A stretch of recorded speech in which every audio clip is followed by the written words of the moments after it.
Well, howdy friends, Brian Flechsig of Mad River Outfitters of the Midwest Fly Fishing Schools, and we're here with our good friend and Ohio fly fishing guide, Josh Trammell. It's Trammell, Brian. Oh, sorry. Seems that I always get that wrong. Anyhow, it's all right.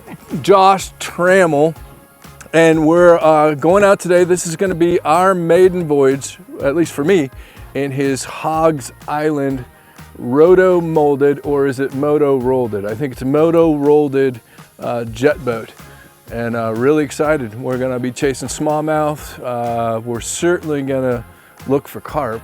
So we're here in Ohio, middle of July, which is actually a great time to fish. So we wanted to kind of highlight some of the summer fishing on some of the warm water fisheries that Ohio has to offer. So let's go.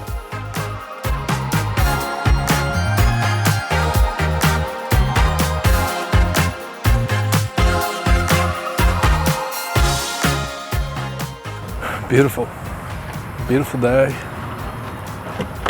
Maybe a little too beautiful, but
There he is. Nice. Oh boy.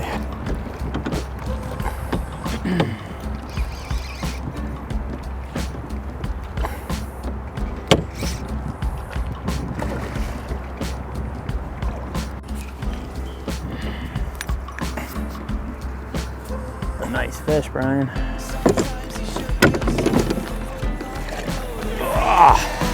In the net! Oh, yeah, we're try good. that again. There we go.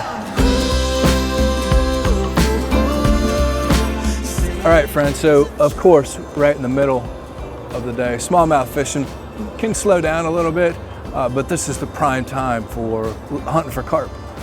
Because the most important part about hunting for carp is you've got to be able to see them. It's 100%, 200%, maybe 2,000% a sight fishing game. So we came across this kind of high spot, kind of a, I don't know, what would you call that? Log jam. Yeah, and there was quite a few carp up on it. And I could see right away that they were feeding. That's another thing you want to look for, is feeding carp. I mean, just seeing a carp cruising around doesn't mean anything, but if you see a carp and he looks like he's hunting and his mouth is moving, well then you know he can be caught. So we got down a little ways and we said, you know what, we can't pass those up.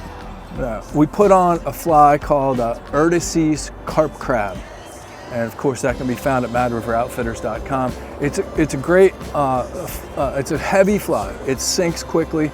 It was getting down in front of those fish where I needed them to be, and it's a little bit better for deeper water where you're not worried about it hitting the surface too much and spooking the fish. And it gets down, and sure enough, we had about 3 or 4 carp look at it, and lo and behold, one of them just came right over and ate it.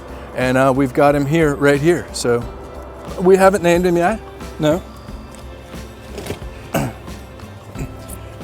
I will call him Slimy. And there we go. Oh man, he's a nice, that's a nice river fish, huh? Mm-hmm. Very dark. Yeah, really dark, but man, his scales are in.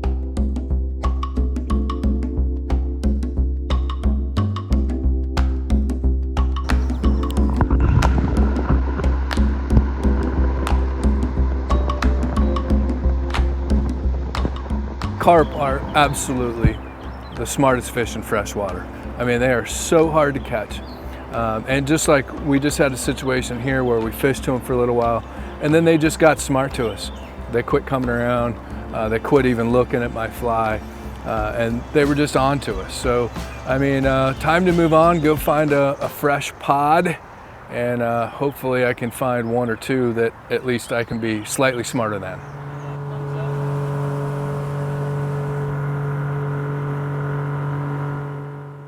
All right, friends, we're about halfway through the day. High sun. I've been stopping, chasing some carp, which is hard to resist, especially when you have light like this. But this is really cool. I'm learning some new techniques of smallmouth fishing a popper without popping it, just more or less dead drifting it. And now we're fishing some of these wiggly flies, which have become real popular here most recently. And it's a lot like dry fly fishing for trout.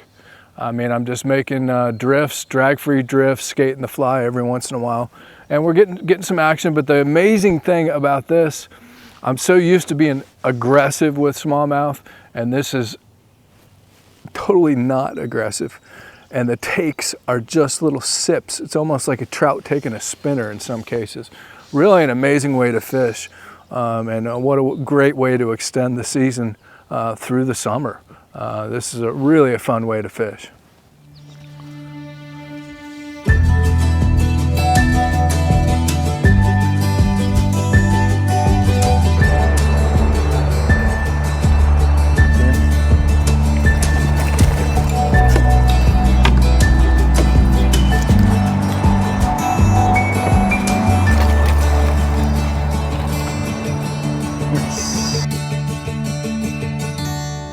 Josh, thanks as always, man. It's great to be out here on the water with you.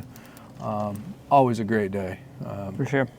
Needless to say, we have a lot of fun fishing together, and you know, I always learn stuff. I mean, I always learn stuff. I learned a couple new things today about smallmouth fishing in the summer. We caught plenty of fish today. We did not get our big fish, although we just had him. Had our chances. About 20 minutes ago. And came up and took the Fogle bug and went up to set, and pop went the tippet. And that was our fault. We knew it had been in trees. It's getting late. We're ready for maybe a cold one. Or two. And we didn't check the tippet, and we should have. But hey, you win some, you lose some, you know. But it was a great day. And so I have, the thing I learned today was popper-less popper fishing, or no, popper-free poppering. Popper, I don't know how to say it, but we're fishing a popper without the pop. Mm-hmm. Exactly. And so we're throwing Fogle bugs, which of course the legendary, famous Fogle bugs, the most famous popper of all time. There's a deer walking the bank right behind us, but now he's not in view. So anyway, the world famous Fogle bugs. And so you told me, hey, we're going to put on a popper and we're going to popper fish. So I thought, great, I love popper fishing. And then you said, but we're not going to pop it. And I said, well, what's the point in popper fishing? So you're just essentially, you're doing a technique called lift, drag, and drop. And essentially you're fishing this dead drift. Pretty much, yep. Yeah, I mean, like during July and for most of the summer from here on out, we're in very, very low clear conditions. Mm-hmm. Like, I mean, this stuff right here to our left, you know, is what we were fishing all day, and it's 2-3 feet max. Right. And we were catching fish out of stuff that was only about a foot to a foot and a half.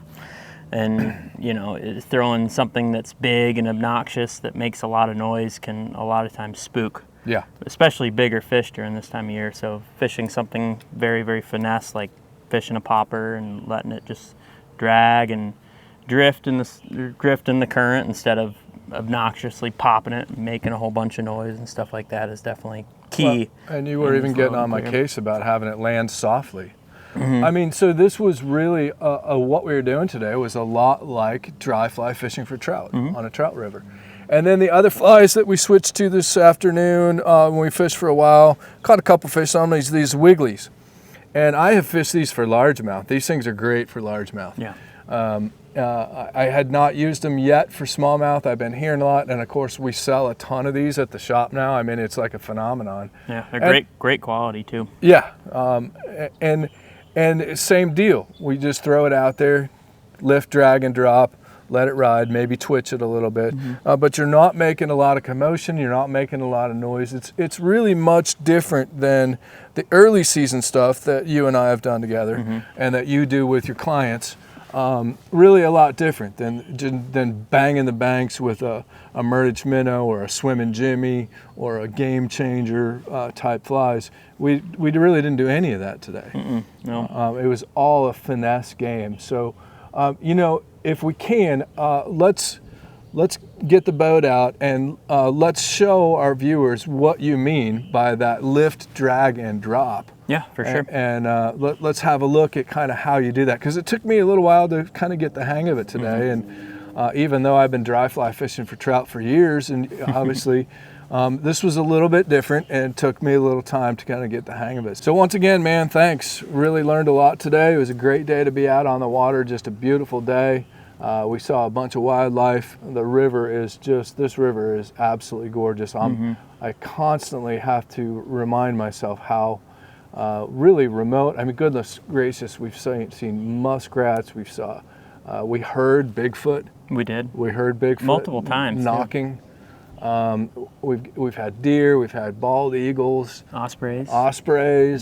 Fish. We saw a lot of fish, catfish. We did catch a really nice carp. We did. We always seem to do that.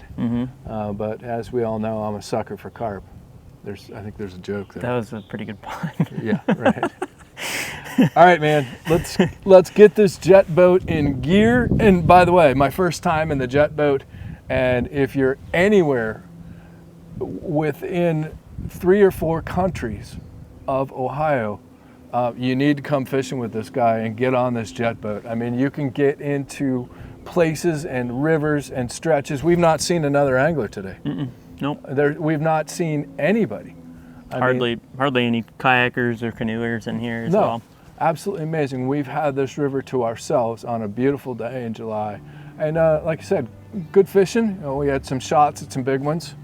Doesn't always happen, but we did get a big carp. So, all right, let's get this jet boat in gear and get out of here. All right. All right.